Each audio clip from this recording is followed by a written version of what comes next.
Good evening, everybody, and thank you for joining us for another installment of our Tough Table Talk series. Right now, we're still focused on building better is now. And I would like to start out tonight with a prayer, and then we'll get into this wonderful conversation we have lined up for you. Dear Father, we thank you for another time to come together, to commune and to build, to have a real and open conversation that will enlighten our viewers, that will enlighten ourselves and help us elevate ourselves to a higher position, to a deeper understanding of what your life, of what your power has in store for us, and how pain can be used to build a beautiful future. God, we thank you for these moments, and we pray that everybody that is here with us, that watches us, that communes with us, take something positive away from this, and that they carry these conversations into their lives. For this, God, we thank you for so many things. Amen. Amen. So I want to get into what we have for tonight. With us this evening, we have a wonderful, wonderful guest. We have with us Taya Dees. She is a mother, an author, an entrepreneur, an educator, all around Jane of all trades type of a person. Taya, thank you for coming back out here and joining us again for this tough conversation. I appreciate y'all for having me. Oh man, we had to get you back. I've known you for a while. I've known how powerful you are. So thank you for coming to share your time with us again this evening. And also thank you for being flexible with us. I know that we switched up some of the questions, but that really had to be to the point. We needed this to really be a tough table talk, just like we were asking for, just like we told you you were going to have. So thank you. We were getting into a lot of stuff. And one thing, I got to do a quick little plug one time. She is an author, a whole Figurative Keys series. And I think this is pretty key right here because last time we had you, you started talking about childhood.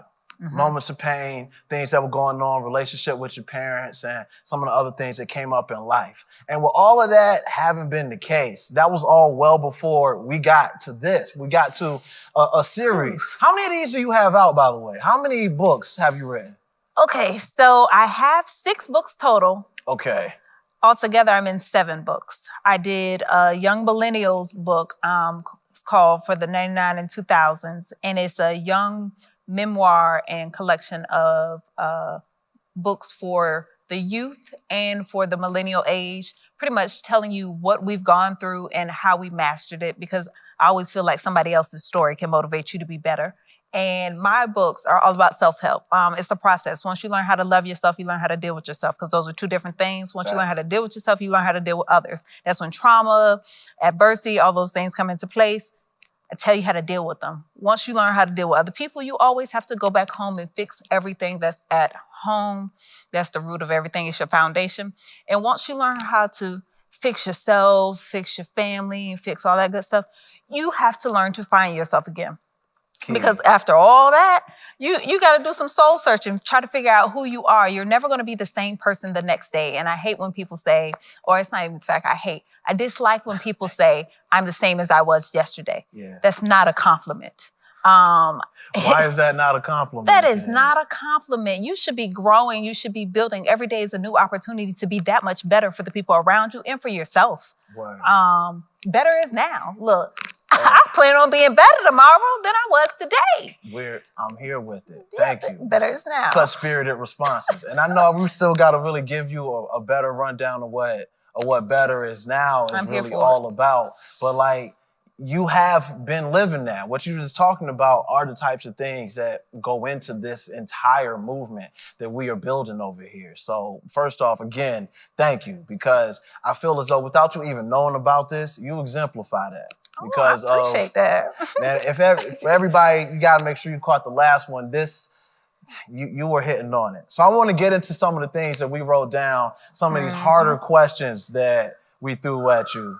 We ready. You good? We're ready. All right. So the first thing that we talked about this time, first question we have for you, what were the effects of watching your mother and as a victim of domestic abuse?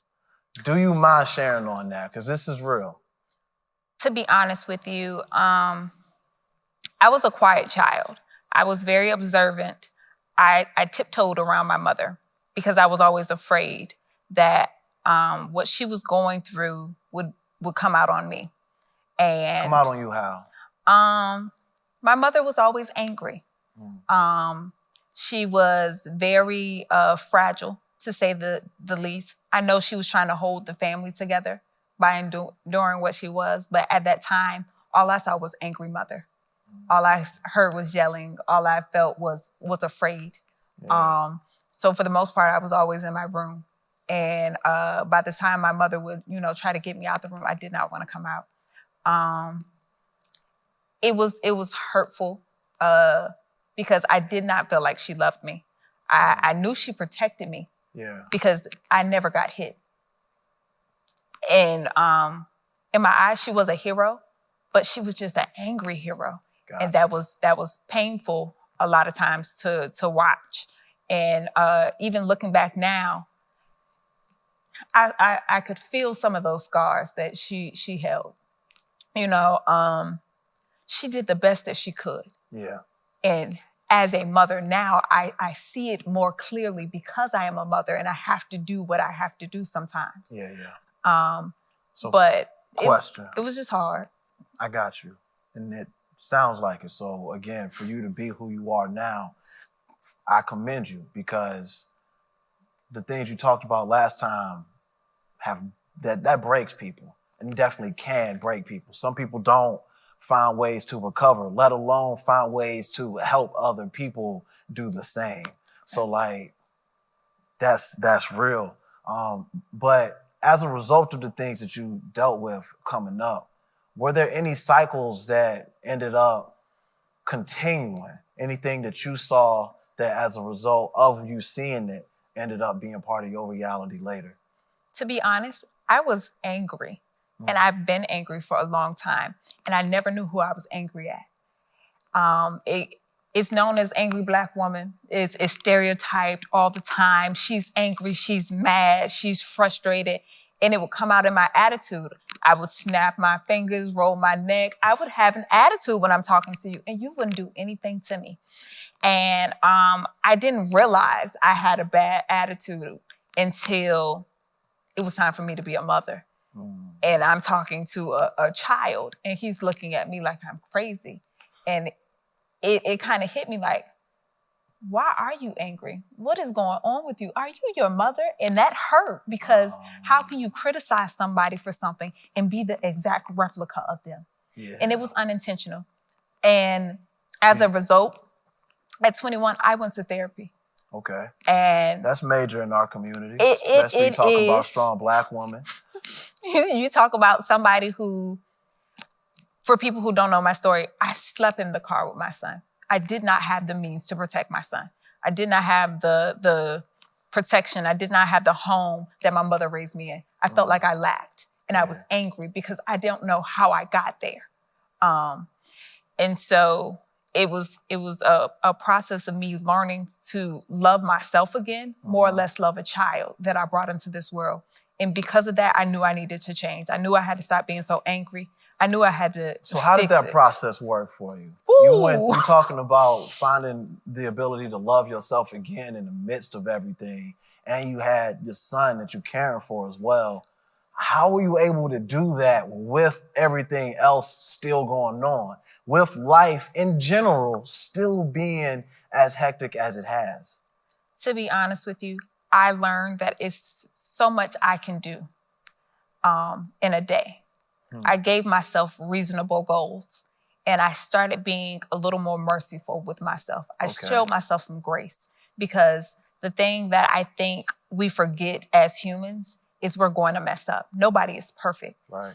But the harder we are on ourselves and the more we don't forgive ourselves, we get to a place in which we honestly can't go any further. I forgave myself for the mistakes I made. And I realized that now that I've forgiven myself, I have an opportunity to be better, to do better, to know better. Once you know better, you're supposed to do better. And that's that accountability piece.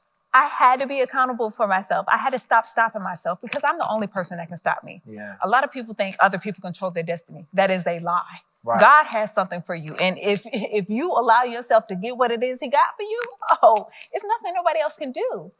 And so I just got to a place in which I literally sat down and wrote down, because honestly, when it's your thoughts, it's powerful. But when it's on paper, it's a plan. I wrote it down. I wrote the things that I need to fix, whether it be myself, whether it be the relationship I had with my child, because he was young. He didn't understand my anger.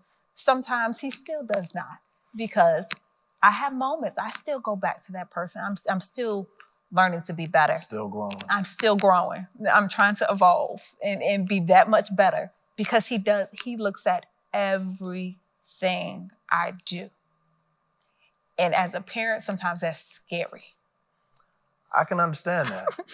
Because Extremely sometimes scary. you don't even know what you're doing. Correct. So you don't know, like, I don't want him to know. I didn't even think I was teaching you this right now.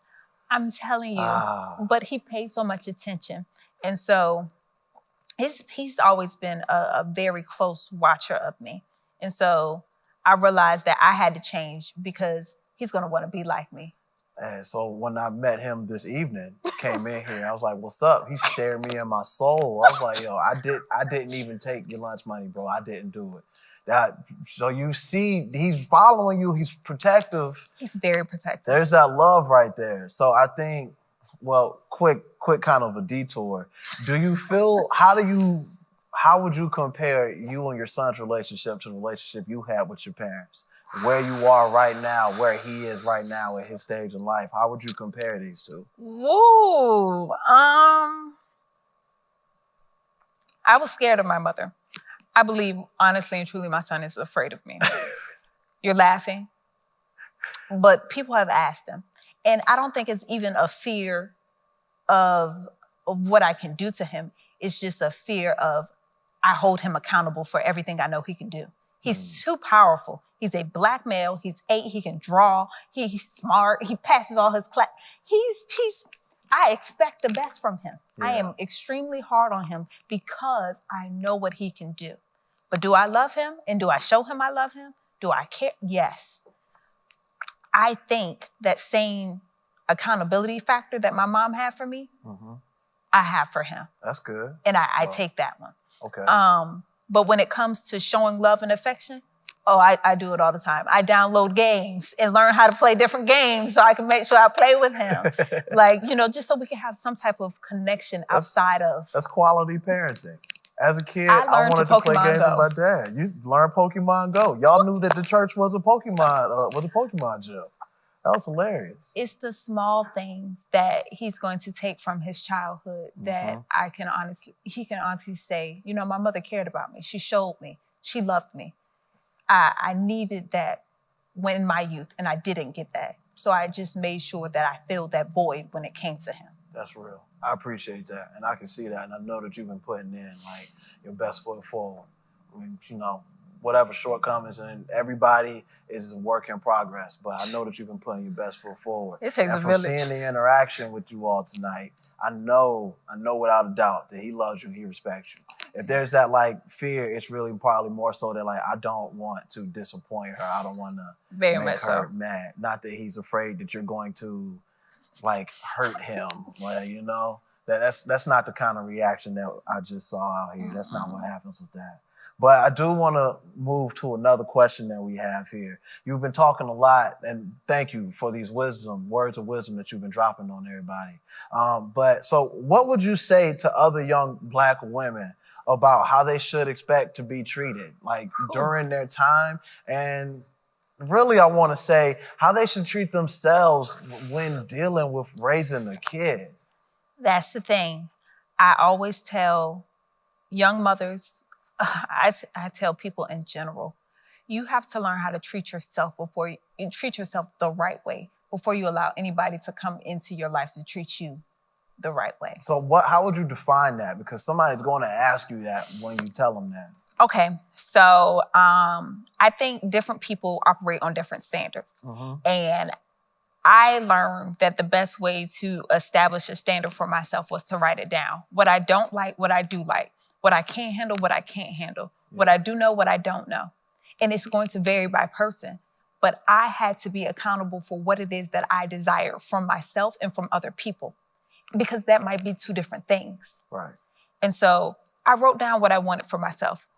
how I need to hold myself accountable, how I need to affirm myself, how I needed to treat myself, what I needed to do to make sure I maintain who I am as a person. What was it like actually putting any of that into practice? Hard, because you set higher standards for yourself when you talk about what it is that you want to do. Yeah. Better.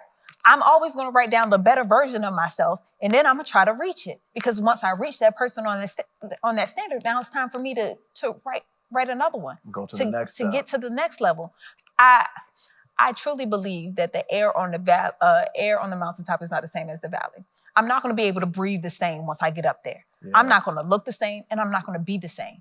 But in order for me to get there, I'm gonna have to take some time. You got to be conditioned for that. What? Yeah. I'm gonna have to train myself to be that much better. All right. So now I want to kind of draw to a close here because this is real.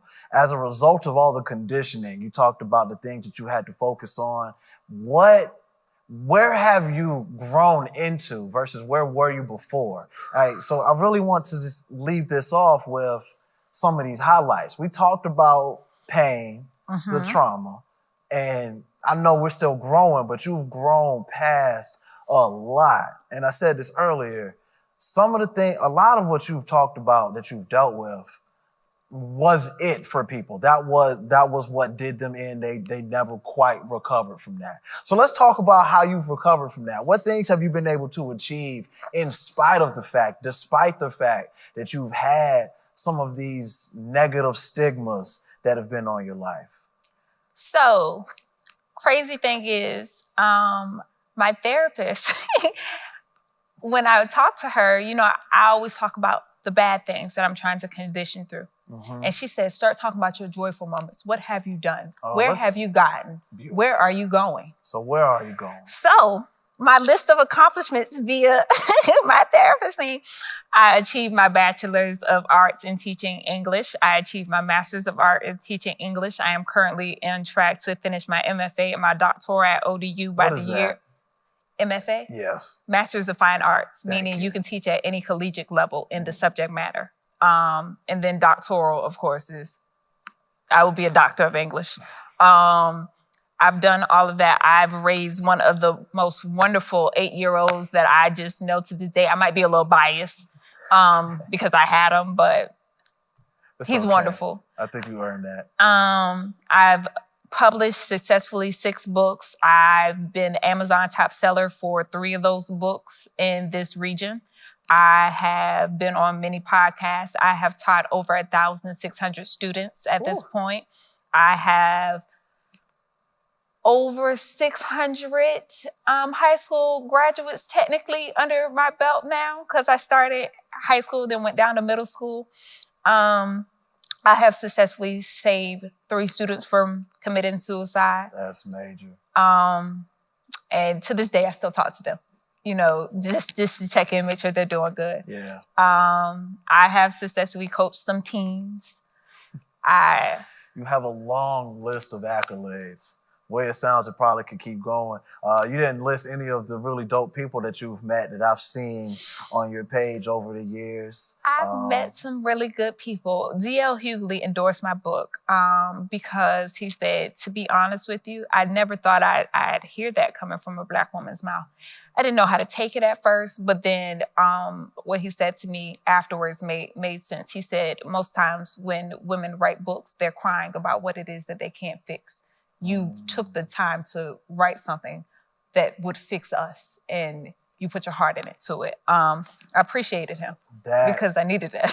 That right there is a word, and I agree with that. The things you put into these books here is transformational. I told you about the time I gave one of your books to the lady that was working at the election site with me, and she was over there at that other cleaning station going ham the whole time. She read the entire book the whole time we were there. Like it was crazy. So thank you. You definitely are inspiration. And I know that you have been pushing that forward for other people. I've seen how you've been with the kids at the school. So I know that you're doing the best you can. I know that you are putting your best foot forward. And you're one of the people that, without even knowing it, has been making better now. So thank you. Yes. Thank you so much. Hopefully we'll get you back maybe another time. I'm sure there's so much else we can talk about. And there's work to be done. So on the outside, we're going to connect and we're going to make find ways so we can make an impact out here. I Continue thank you. to make an impact, I should say.